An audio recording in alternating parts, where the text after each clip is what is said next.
Hello, my name is Taya Graham, and welcome to the Police Accountability Report on the Real News Network. As you know, on our show, we try to hold one of the most powerful political institutions in the country accountable, policing. And in doing so, try to make up for some of the biased and unbalanced coverage about this institution, an institution that holds too much power and often goes unscrutinized. Today, I'm going to pose a question that may sound pointed, but needs to be answered. Are police in this country paid to kill us? It may sound harsh, but consider the case of Mesa, Arizona police officer Philip Brailsford. He's the officer in this now infamous video that shows the death of Texas resident Daniel Shaver. And I just want to warn our viewers, this is very violent content, so please be advised.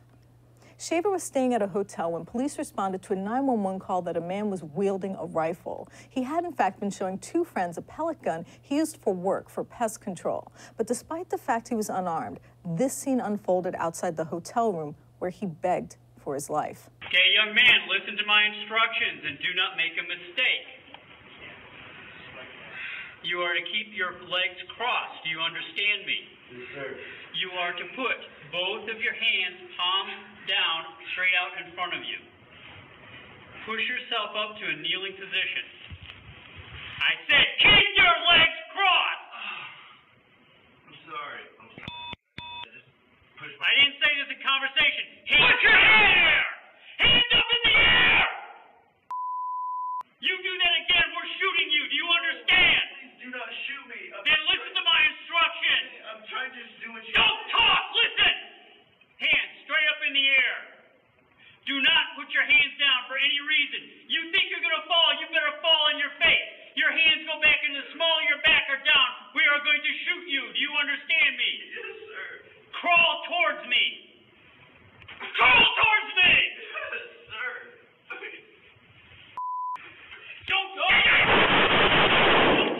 The brutal killing led to charges against Officer Brailsford. He was subsequently fired and charged with second-degree murder. A jury acquitted him in 2018, but that's not where the story ends.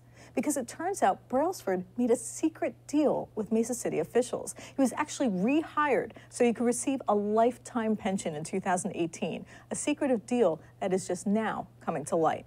That's right, the man who pulled the trigger in this horrifying killing will now receive $30,000 every year for the rest of his life. The same officer that had "You're effed" engraved on his gun.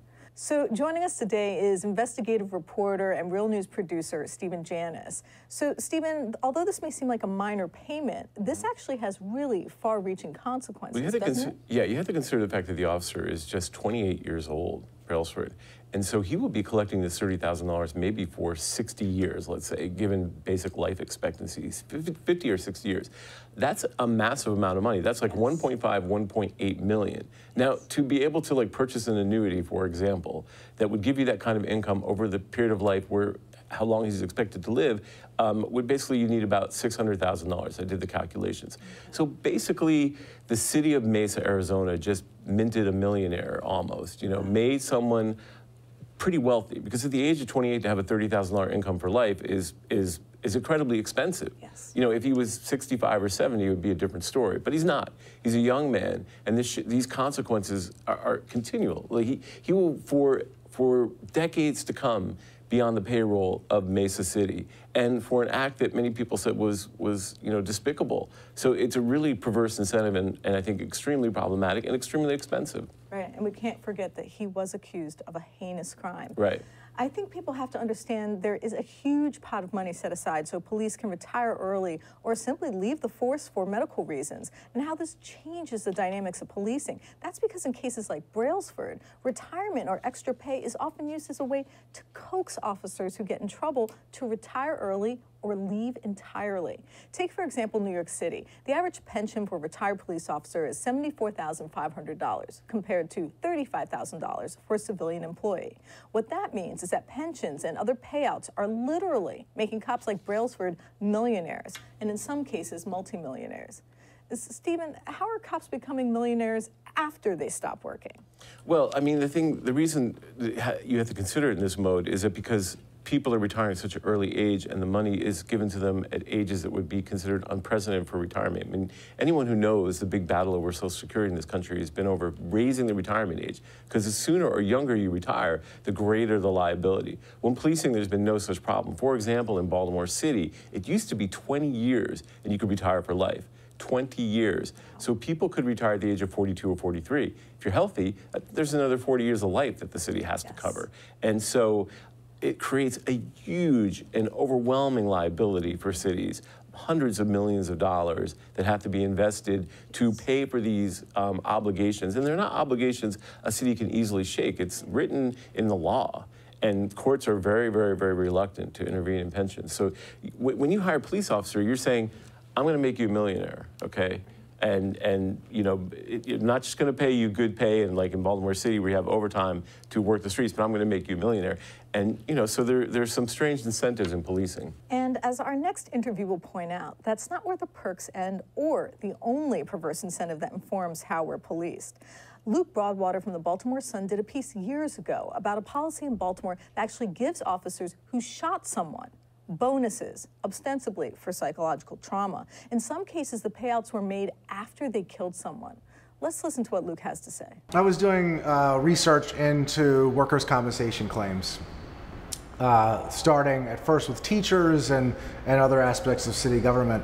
And one thing I kept noticing was after a Baltimore police officer shot somebody and killed them, many times they would apply for workers' compensation benefits. And that struck me as surprising. And generally what it was, and I'm sure it is traumatic to shoot somebody, I'm not trying to deny that, but generally what the reporting showed was that many times after shooting and killing somebody, a Baltimore police officer would apply for PTSD benefits, and the average pay they received as a result of their own pain and suffering from doing this was about $30,000 from what I could tell. So I did some reporting on that. It happened, I think, at least a dozen times in my research.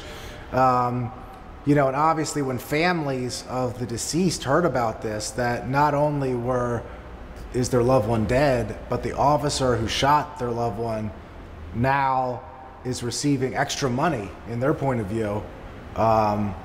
You know, that was very, that was very hurtful to people, very hurtful to people. So what Luke points out is that these aren't regular workers' compensation claims. They're supposed to compensate for time lost or inability to do a job, like we have a hand injury and you need your hand to do a job. These payments are on top of that. So it's, you know, some people would argue it's like a bonus, although it is ostensibly, as you said, for post-traumatic stress disorder, it is not to pay for like psychiatric care or time lost for psychiatric care, but rather just extra payment that goes in your paycheck. And this is not limited to those kinds of claims. I mean, it's all over. And are the officers actually still being paid? Yes. Do they need this? Yes, they're still being paid. Okay. They're still being paid. And what makes this even more, I think, difficult to understand, especially in a city like Baltimore, is meanwhile victims of police brutality are having to fight tooth and nail to be compensated. Victims of police brutality, as civil rights attorney A. Dwight Pettit, who is also a Real News board member, points out, are being stonewalled by the city, who are paying law firms millions of dollars not to pay out their claims. Let's hear what Dwight had to say about this. He's come out and made the statement in terms of the officers who were convicted in terms of the gun trace task force, that he's not going to pay on the basis that they were out of the scope of their employment before he even dealt with the facts of all the people that have been injured, maimed, jailed, lost careers, lost livelihoods. He just came out and blanketly said he's not going to compensate. So while victims of police brutality go uncompensated, cops are given bonuses for shooting us. It's a perverse incentive that often goes unreported and unexamined, but it is troubling to consider. How can we know a shooting is justified if these type of incentives exist? If an officer like Brailsford is given millions of dollars to retire, why wouldn't that enter the thinking of a cop who's contemplating pulling the trigger? Now, Stephen, let me push back against you just a Okay, little sure. bit, because sometimes use of force is justified. Like, for example, at a methadone clinic just this week, one of the patients shot at a nurse, a client, and a police officer, and he killed one of them. Yeah. And it took police officers pulling their guns to be able to bring him down. So Right. don't sometimes we actually need force? I think that's a legitimate idea, but the problem is that we have made these sort of standards for pulling the trigger so lax, Right. that an officer just has to have a reasonable sense that, they're in danger or their life is in danger to pull the trigger. Let's remember that taking a life is an irrevocable act. You can't take it back. Extrajudicial killings, or as Dwight Pettit would say, under the color of law, are things that can't be, no amount of money can bring a victim back. Really, we should have incredibly high standards for pulling trigger. But I think in this country, we have erred on the other side, where, if you look at Brailsford, he was acquitted by a jury.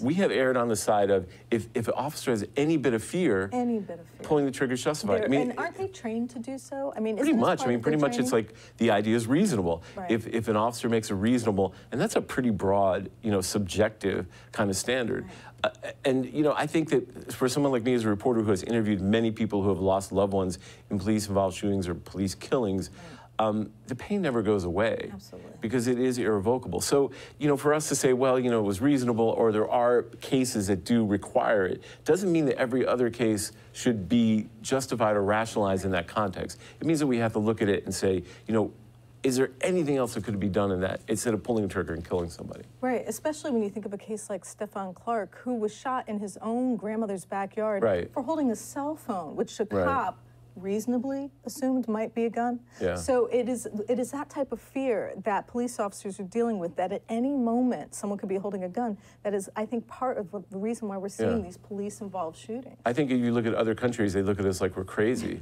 Because we just have pretty much given police a blank check to kill people. And I think given, the consequences of it, there should be a much higher standard.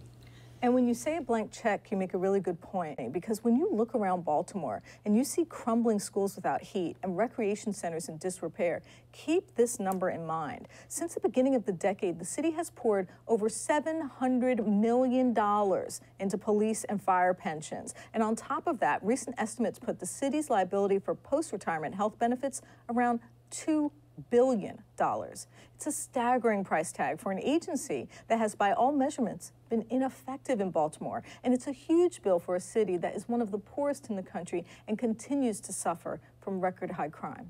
I think you make a really good point that, this staggering amount of money has really not produced results. This year alone, at the 6-month mark, we have a 17% increase in homicides and a 25% increase in non-fatal shootings.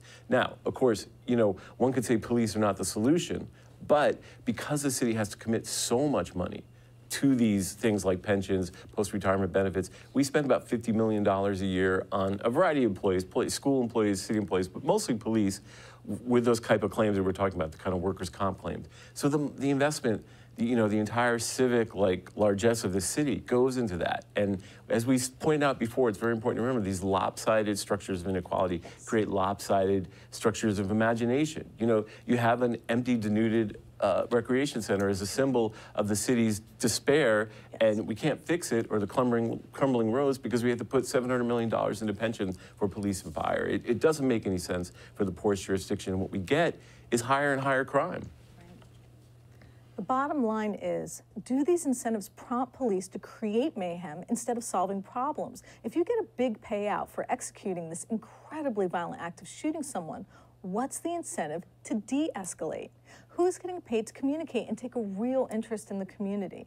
What are the incentives there? Has an officer ever received an early retirement bonus for caring about the community and policing with compassion? Do police officers ever get money and awards for preventing crime instead of making arrests and making their stats? These are all vexing questions we will continue to explore on our show. Stephen, I want to thank you so much for your work on this and for investigating this. Yeah, we'll keep on it. Thank you. And if anyone has a case of police brutality or overreach that they would like us to look into, please contact me on Facebook or Twitter at Tea's Baltimore, or you can contact Stephen at Stephen@InvestigateV, or reach out to The Real News directly. I want to thank you so much for joining me for the Police Accountability Report on The Real News Network. Take care.